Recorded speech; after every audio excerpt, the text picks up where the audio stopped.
La magie s'opère lorsque la lumière traverse le verre. Dans l'exposition Peindre la lumière, les vitraux retrouvent leur splendeur. Les couleurs du verre et puis tous les détails qui sont vraiment très précis, c'est fabuleux. J'aime bien l'idée de voir l'évolution en fait du vitrail, le travail des artisans. Et ce que j'apprécie aussi, c'est de voir tout le travail de préparation en fait, des matériaux, du croquis jusqu'à l'exposition. Après des siècles d'oubli, l'art du vitrail reprend des couleurs au XIXe siècle. Le Mans est alors une des capitales en France de la peinture sur verre.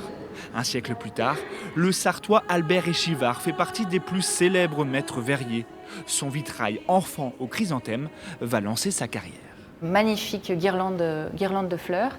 On comprend que ce vitrail a été primé à l'exposition universelle de 1900. Son fils Maxime est tout aussi créatif. L'œuvre La Dame à la rose attire tous les regards. C'est l'apparition à cette époque, au début du XXe siècle, des verres industriels, texturés, qui captent la lumière d'une manière différente et créent des effets de sensualité particuliers. Autre pièce majeure de l'exposition, ce vitrail réalisé par Max Ingrand. Une œuvre d'art qui provient directement de l'église Notre-Dame-du-Pré au Mans. Le XXIe siècle a révolutionné la technique de fabrication des vitraux.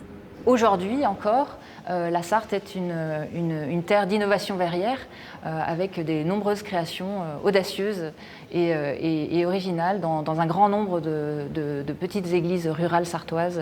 Peindre la lumière est le résultat de plusieurs années de restauration. Une exposition visible jusqu'au 31 octobre prochain.